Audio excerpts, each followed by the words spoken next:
Mic check. Mic check. Thank you guys, first of all, for gathering so late.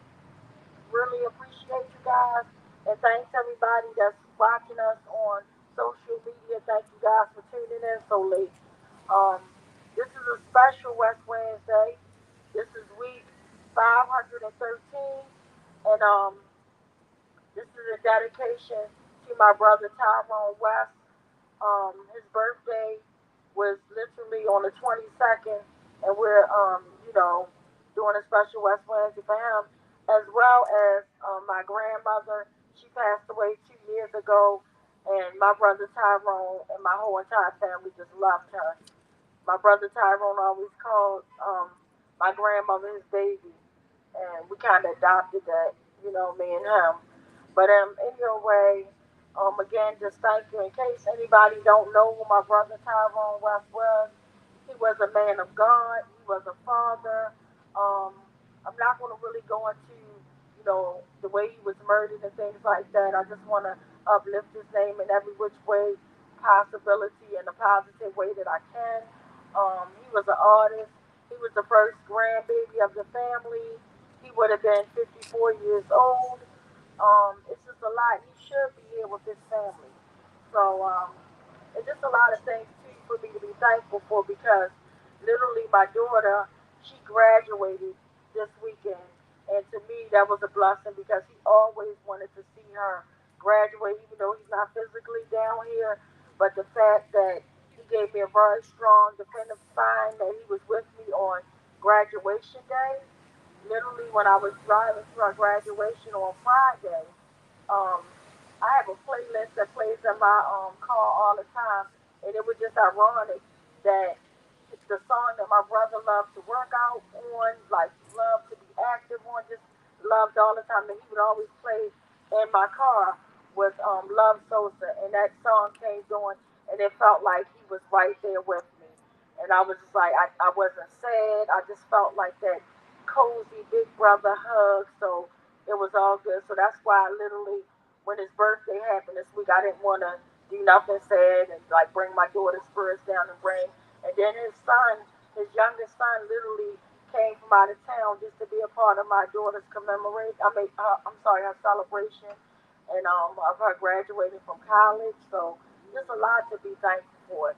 So I'm not going to let sadness overtake us, and just trying to be positive, and then also trying to send love out to a lot of people that are experiencing police brutality. Just letting you know there is hope. Like I know we always talk about the sad things and all that, but just knowing that if we all stick together like we do and fight this system, one day we will win. Just standing up. They can take everything from us, but they can never take our voices, and they can never take our positive energy and our love. They can never take our memories. That's something that we cast and we hold dear to our hearts each and every day. So if you're actually going through something, if you lost a loved one, whether it was through police brutality, murder, even sickness, I'm just thinking about like literally my grandmother. She lived 80 plus years and lived a beautiful life, and we lost her. She just suddenly died of old age, and it was very heartbreaking and very devastating to us. So at the end of the day, I just really want everybody to kind of take care of themselves and just always remember that at the end of the tunnel there is light, and the light to me is love. The love that you guys have extended over the years for me, I can't put a price on that. It's priceless, and I just want to thank each and every last one of you and let you guys know that nothing that you guys do is never like overlooked. Like even if I don't have a chance on a personal level to actually tell you each and every time you do something great for me and my family, or just for being your great self, I just want to let you guys know I really, truly appreciate you. And this is what love looks like. This is what healing looks like. Especially when you have families that never ever had a chance to grieve. Like literally, I never had that chance to grieve. I done cried, I done did on, but I never had a chance to really sit back and just grieve because I'm too busy fighting, and I'm not going to grieve. I'm not going to grieve, and I don't know how unhealthy that is, but I'm not going to actually grieve until I get accountability. So I don't know what day and time. I don't even know. if it's going to even happen down here on earth, but I'm never going to grieve until those helicopters and cell blocks, so somebody is held accountable. I'm never going to grieve. Like, because the grief comes in literally because we know even if somebody gets arrested, locked up, prosecuted to the fullest extent of the law, you still have that loss. You can never bring your loved one back. But at the end of the day, to me, that would look like grieving. I would be able to grieve actually and really cry and really, I don't know. I don't know what grieving feels like. I don't even know what it looks like because I never had a chance to grieve in the whole going on 10 years, literally. Like from the time we got that phone call, I'm sorry, we didn't get a phone call. From the time I made the phone call notifying my family members that something wasn't right. And everybody didn't believe me until it came to pass on the news, that my brother was, no longer here and there was danger and all that. So just not having, just being deprived of those opportunities, it can really set you back. But at the same time, I just want to let you guys know that love outweighs everything. Like, I don't care whatever situation you go through, you always have to have hope. You always have the faith in whatever you believe, whatever your belief is. Whatever your belief is, just always hold it tight to your heart and do what you got to do. And to me, that's being doing right by people, showing integrity. We can be angry all day long, but that's like a real negative force. But always kind of balance it and bring it back because at the end of the day, to me, life is worth living. Every day we make memories. Every day we have to set the example of being there for someone. And just like now, and I look at Darnell Rochester's family. They're doing the same exact thing. Oh, thank you, went out. But they're doing the same exact thing that my family was doing, fighting in front of the state prosecutor's office every week. That was like, and nobody wants to do that. But I really give a big shout out to Miss Danielle for fighting and holding her baby dear and high. And I'm praying that her accountability is coming soon. Because as long as you hold tight, no matter what it feels like the system looks like, we are making great changes every day by just being holding our words up against the system, saying we will not accept what you give us. You can tell us all day long you're not going to prosecute nobody. You can tell us all day long that the officers act within reason. You can tell us whatever you want to tell us. But what you're not going to do is turn us around and make us stop. You're not going to do that. The love we have for our loved ones is way stronger than that. The memories we have of our loved ones outweigh all of this. Like, you might have physically took my brother away from me, but guess what? We're spiritually connected. I am my brother's keeper, have always been. Ever since he raised me as a child, like we grew up together, he raised me, he was my father, but he was more than a brother. He was a father figure to me. It was like he was like my mother. He was like everything into one. So that's why I fight the way I fight. Then it goes a step further because it's not just about Tyrone West, it's about all the victims of police brutality, whether they survive, whether they didn't. It's about all the victims of murder. There's too many murders happening in our city that are unsolved, and families got to bury their loved ones. It's sad. We're in really sad times, and it's getting sadder. But the only way is if we keep fighting and holding to our truth and doing it with integrity and with respect. I promise you, something good is going to come out of it.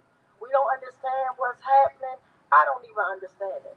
But I do know it was a long process. It was a long process to go. But I do see small changes. I do see small changes. And even though when my brother was murdered, they tried to send my family a paycheck and send us on the way, I told them, take it and stick it where the sun don't shine. And I hold true to that. I have to go through what I'm going through, getting off work 8 o'clock at night, even if I didn't even want to be at a mandatory staff meeting on a West Wednesday. But sometimes in life, guess what? You gotta do what you gotta do. But the thing is pushing forward and holding true to your word. I don't care if I would have got out tonight 10 o'clock. If I would have only been the only one standing out here, guess what? I would have been the only one standing out here. But however, I'm so grateful that you guys always stand with me. I'm so grateful for you guys. And this is what life is about. It's about love. It's about respect. It's not always about getting everything. It's always about giving to me. Because you get the biggest effect when you give. You get the biggest effect when you see somebody receive your gifts. That joy that they have. Like that joy they have is priceless. No matter what you give, whether it's a kind word, a card, a gift, something material, money, whatever. The way a person receives it is what we look at, and that makes you feel really good when you do something good. So just keep doing good. There's too much of bad stuff going on in this world. We don't have to be a part of it. We make a choice every day when you wake up. And some days you don't want to do good, but you have to do good. Regardless if you want to or not, you have to because guess what? When we start doing the devil's work, we're just as bad as the people that we're going after. Once we lose all our morals and integrity and all that stuff, we're just as bad as them. They mistakenly do stuff just like they got this sign on Greenmount Avenue. Serve Baltimore with pride, but yet they're killing us. They're not serving us with pride, they're serving themselves. And I really feel sorry for the very few men and women in blue that are really there to do their job and make a difference. Because it's hard when you're operating with a gang that has no rules, that can break the rules and murder somebody. And meanwhile, we had an officer, he's still over there, he's watching us, but the homicide in the city is out of control. Why not go and save our city? Go down there where they're killing teenagers and murdering everybody. You watching peaceful protesters, grieving people, hurting people. You're on the pay clock watching us. Go do your job. Go solve some of these homicides. Do that. Solve some of these homicides. Give families peace. Give them the peace and answers that they need, even though that won't bring their loved one back, but it will start their grievance process. It's saying, like I said, they waste dollars to make sure they watch us. I wish I had a bow and arrow because I'll shoot it right up there and try to hit the target. Oh, I'm sorry, what you say? Yeah, yeah, the gel blaster, whatever. But again, like I said, I really do feel sorry for the ones that do really want to serve. This is their job, and they really feel like they're different makers. Be that different maker. If you see one of your fellow officers abusing or doing something wrong, report them. Break that blue wall of silence, because guess what? As long as you stay in that blue wall of silence, you are guilty, ma'am, sir, madam. You're just as guilty as them. The blood is on your hand. There's too much going on. We constantly hear about every week somebody's getting murdered. Like enough is enough. The things that they're saying that they're doing with this system, like oh we stop the stop and free, the stop and frisk and all that type of stuff, they're still doing that. We stopped doing the jump out boys and being in the marked vehicles. They're doing that. Some of the marked cars, they're marked vans and trucks. Like they're still doing that. They're still stalking us. They're still doing what they were paid to do, and that serve themselves. They're not serving us. It's sad that we're in times where, as though, God forbid, if some one of these stores burned down, they would try to hold somebody accountable to the fullest extent of the law. But if somebody's murdered or shot on that corner right there, no, that life don't matter. It's about material things, and it's sad. This is a capitalist system that feeds off of racism. It feeds off of all that, and enough is enough. And like I'm still holding on, and I still believe in like holding people accountable. But at the end of the day, it's always like Boone said, we're all we got, we all we need. It's the same thing. Like at the end of the day, this is what it boils down to. Everybody's not out here, but at the end of the day, we right here are all we have. And at the end of the day, I feel like that's all we need because that's all. You guys are the reason why my family survived through all our trauma. You guys are the reason why Kelly Davis survived, fighting to bring her husband Keith Davis Jr. home. Y'all the reason. Y'all the reason why, Donnell Rochester's mother, Danielle, is able to go out there every week and hold her son up. And try to hold folks accountable. You guys are the reason, so don't let nobody tell you. Just being that support system and being that selfless to where as though y'all didn't have anything. Some of y'all here never lost somebody through police violence or never was traumatized by the police. And for you guys to stand out here and be a part of this, but it's sad the type of world we live in. I guarantee you, most of us, if not all of us, have experienced police brutality in some shape, form, or fashion. It's sickening. It's disgusting. We have all experienced it in some form or fashion, whether it was your neighbor, whether it was you, and then they know that a friend, my sister, was actually pulled over, harassed, could have been killed by the police, doing nothing wrong just from her skin color. It makes me sick. It's sickening. It's like we got a target on our back. And that's disgusting. No matter what we do, we got a target on our back. And the sad part, the officers, they got targets on their back as well. Because guess what? When they take that uniform off, they're nothing. Think about Detective Suter. He was one of them. Until he was going to give up some information. And what they do, they silenced him. Having never been proven, that's my only belief. That's what I believe what happened. And a lot of people stand with me to believe the same thing. That this wasn't no random act of him murdering himself before he was going to testify against the worst gang in America, the Gun Trace Task Force that is still operating to this day. And we think that it ended when they put those 8 or 9 or 10 people behind bars. Something's wrong with us. You can't put 8 or 9 or 10 people behind bars for decades, talking about years and years and years of corruption to the point that every time anybody goes into office, goes behind their desk or behind with that badge, they know that they can kill people. That's a problem. They know that they can do the dirt. That's a problem. That's a big problem. But again, I just want to thank you guys for always being a solution, always being there to be, standing firm and seeing us go through our grievance stage. And I know sometimes we could traumatize you guys just by you guys seeing us go through the trauma. So I thank you guys, and I apologize if I ever traumatized anybody. Definitely apologize if I ever traumatized anybody. But I just want to let you guys know that I love you guys, and I just wanted to say happy birthday to my brother Tyrone West. Like, you may not be here physically, but you're always here spiritually, and you'll always be the leading light of my life. You and all the victims, I will put you guys first. I will put you guys first. And that's a lifetime dedication. That was something that I never signed up for, something that I never even dreamed that I would be a part of. But unfortunately, however, I was chose for this and I didn't ask for it. The families were just like, I think about Michael Brown.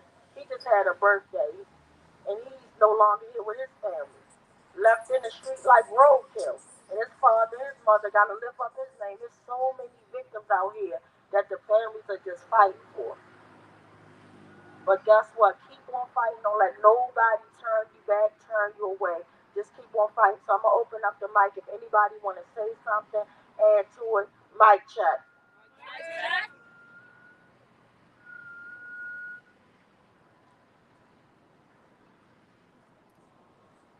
Good evening, everyone. I want to say a few words about Tyrone. Years ago, when I was teaching at Poly, I was the advisor for a student club there that involved the students writing original lyrics for hip hop, spoken word, and songs. And one of Tyrone's cousins, Neil Norris, was a member of the club. And he had a very good friend named Mike Diamond, and the two of them were outstanding at hip hop. And Tawanda's aunt, Diane, brought them to New York to perform at the Apollo Amateur Night. And if I remember correctly, Tawanda would know better because she was there. I didn't go on that trip. Tyrone did. But they were the first hip hop performers at the Apollo not to get booed off the stage. Because in the very early days of hip hop, we're going way back now. You see the gray hair. In the early days of hip hop, it was not yet that accepted. So they did terrifically well. And Tyrone was on that trip.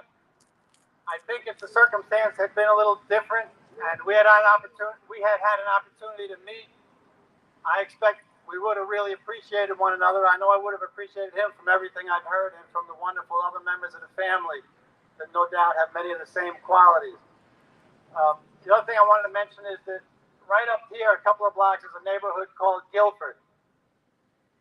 Guilford's an affluent neighborhood, sort of on the other side of the tracks from Greenmount. And my son one time was walking through there. My son happens to be African American, and the rent-a-cops that they have in that neighborhood stopped him and harassed him. On another occasion, Elsewhere, cops pulled guns on him. And so I think Tawan is right. Directly or indirectly, we all have some knowledge of the horrendous nature of police brutality, police terror, and police killings.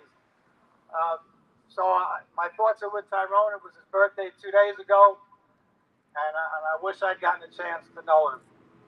Mike check. Mike check. Mike check. And I'm glad Uncle Bill said what he said because my cousin Neil was a part of the club that he mentioned, and I just remember like fun memories when me, Tyrone, and all of us went up to the Apollo, and my brother loved it. Like he was their biggest cheerleader. Like he was cheering them on. He was so happy, and he was more so happy because I think I forgot the lady if I'm saying her name right. Like the lady that would like bring out everybody. I think her name was Kiki, but he loved Kiki. He thought she was the finest woman in America. So he was just like, he was there for Kiki. He was there for my cousin too, but he was mainly there to look at Kiki in person. So that was just like a great memory. So yeah, but just thinking and thank you so much. But just thinking back and just kind of remembering things.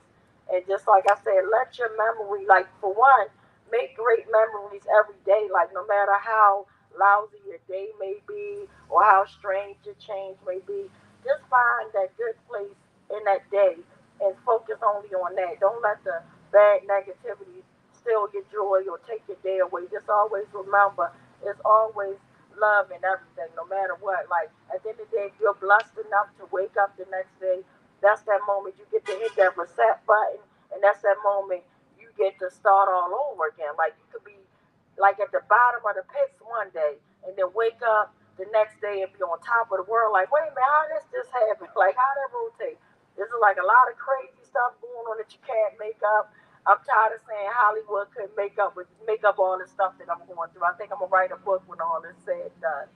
Like literally what I'm going through with my daughter cheerleading situation. And as I tell people about it, they're like, "You gotta be kidding me! Like you can't make this stuff up." But through it all, you gotta keep a smile on your face. You gotta keep being true to yourself. Like and just praying on situations. If you pray, pray. If not, sending all type of positivity through the airways. Just doing the best that you can do. The only thing we can do is really hold our own self accountable. Because at the end of the day, if we can hold anybody accountable, like all those politicians, all that, they wouldn't even be in office. Like we vote them in or whatever, they forget all about us. But the only true power we have is holding ourselves accountable. Like, and that's the truth. Like the only person you really can know that definitely going to be held accountable is yourself for whatever you do, or you cannot hold yourself accountable and live with your decisions. But at the end of the day, that's why I just say no matter what, just be great. Just keep doing what you're doing, and just know, allow yourself to, have a period where you go through. You might mess up. It's okay to mess up. You're not a failure. It's not the end of the world if things don't go your way. Because again, you can turn that whole entire situation around and make it work in your favor. So yeah, let's check out the dirt bikes real quick. Yay! Yes, let's get it. Give it up for them. Yes. Woo, that's what I'm talking about. Yes, yes. Give it up for the bikers. Yes, that's what I'm talking about.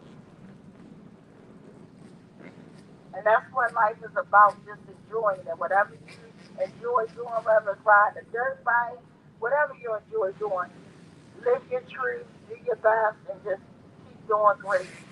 And what was that? Yes, yes, that is amazing. That is so beautiful. That is beautiful. Oh, he pulled out good. Oh, she, it was a she. So I went over to get some shots. I want to get some shots of the police car with us behind. Since they're gonna be out here, I might as well take pictures. And she was posted up, and she said she's new. She had just joined. She's not too long on the force, and apparently she knows all about us because they talk about us all the time. They talk about us every week. And so I asked her if she knew anything about Tyrone West, and she said, "No, I actually don't know anything." So I told her the whole story. I told her he's been out here for 7 years, and I told her about Bernardus Ruiz, and she's like, "Oh, he sounds dangerous." I was like, well, he's a sergeant, so you better watch out. And I said, you know, we feel some type of way because y'all put the billboard up and you're posting up, and you know, it seems a little suspect. She's like, yeah, I understand how that could seem. And so now she rolled out. She said she's here to protect the community, but you know, she rolled out as soon as the dirt biker showed up. Like, she didn't want to be around here for them. She didn't want to be around here for us, though. Yeah. Wow. And I thank you. Who was that? The police that was sitting over there. Police. They haven't left here yet. Yeah. They left with the bike team, right? Yeah, they left straight when the bikers came. Good. Out of here. Good. But they wouldn't leave for us, though. That's cool. Wow. Right. That's very interesting. I'm glad they did show up. Thank you. Let's give it up again for those bikers. Yeah. Yeah. Y'all shut it down. You don't get it, shut it down. That's what I'm talking about. Yeah, so, anyway, I want us to, if anybody else want to say anything, I'll give you the mic before we kind of wrap up. It's getting late. I want to allow everybody. Okay, mic check. I just want to say, first of all, thank you to you, Tawanda, having the strength still, being a working class woman, having so much to do for your family and still upholding your brother after all these years. It's an inspiration to me, and me having not an older brother, but a younger brother, I hope to have that relationship, 20 years from now with my brother. We're pretty close in age, so I feel like that's possible, and it's a big inspiration to me, and I'm sure other people as well. I don't want to be a Debbie Downer, but it's the reality of the situation. Police brutality, community violence being not even nationwide, but an international, global reality for many people, especially people of color suffering through this every day. I know Linda, who was here with us last week, talked about in PG County there being a trial hearing for the murder of William Green, who was a black man killed literally in the beginning of 2020, January 27th, killed by Officer Michael Owens, I believe his name is. Yep, Michael Owens. But a reminder for people who were here or heard the live stream last week, this will be in Prince George's County at the circuit court. A hearing to move the trial possibly to another county. Of course, that's what the prosecutor wants to do, who's defending Michael Owen, the officer who killed William Green. And of course, the family and supporters want to ensure that no, it stays in PG County and that it actually has accountability for, their family. This is something that they need and something that they're working hard towards. And I know Linda as well as, trying to get support for that. So if you can make it to the Prince George's County Circuit Court, which is on 14735 Main Street, Upper Marlboro, Maryland. That time is supposed to be around 1:30 for the trial hearing. The family, of course, would appreciate any support that you can give, whether it's, talking about this online, through social media, showing up personally, giving your wishes and hope that they actually get the accountability that they deserve. I know that they will appreciate it very much. And separate from this, as a reminder, I am a revolutionary communist. A big thing that we do, especially to talk about the issues that we face in our own communities, is having political discussions and events. Happening next month on a Saturday, June 10th, we'll be having what we call a cadre school, which is a political discussion. Our topic is capitalism and how it specifically affects children. The main topics that we have are the issues of commercialism, consumerism, teaching kids to be buyers and wanting anything that they see in front of them, trying to get the latest technology, the latest toy, trying to get newest clothes, and of course, the education system under capitalism and how it's actually harmful to children. So if you're interested at all, you can reach out to me or Bill, who will also be a part of the event. We would love to have any and everybody come to the event. It will be not too far from DC, just outside of it. It will be in person, but we will take proper COVID precautions and make sure that we have amenities for anyone who needs them. So again, that will be Saturday, June 10th, our political event. And tomorrow at 1:30 will be the hearing to see if the trial will be moved to another county for the murder of William Green. Mic check. Mic check. Did anybody else have any upcoming announcements, anything that they want to actually keep in front of us? Well, if not, at first I was going to have Uncle Bill read the names off, but because it's so loud out here, just in respecting the space to be like have a quiet spot for them, the memory. So we're not going to say the names. So Uncle Bill, will you give me the amount, the number real quick? Yeah. Since last Wednesday, it's been 1 week from the 15th to the 22nd, to Tyrone's birthday. And in that 1 week, 21 people were killed by the Oh police. my goodness. So since the 15th, I'm sorry. So since the 15th to the 22nd, which was my brother's birthday, how many victims? 21. 21. And you probably could double that because that list does not include victims that were beaten to death, tased to death. They would not be on this list. That is disgusting.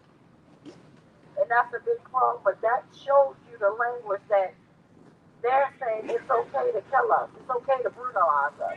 They feel that comfortable with. We have that many bodies in a week. One body in a day is way too many, but you're talking about bodies in a week. That is horrible. That is horrible. So let's just we'll take 1 minute. The scene is kind of loud, but let's just take 1 minute. If you pray, say a prayer. If not, just say positive thoughts to the family because these are loved ones, people, loved ones that we are losing rather with through police brutality, community violence. Let's just take 1 minute, guys. Please just show stand in solidarity with the family. Starting now. Mic check.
Thank you guys again, and I want to thank the dirt bike riders for riding up, turning up, running the popo away. That's what I'm talking about.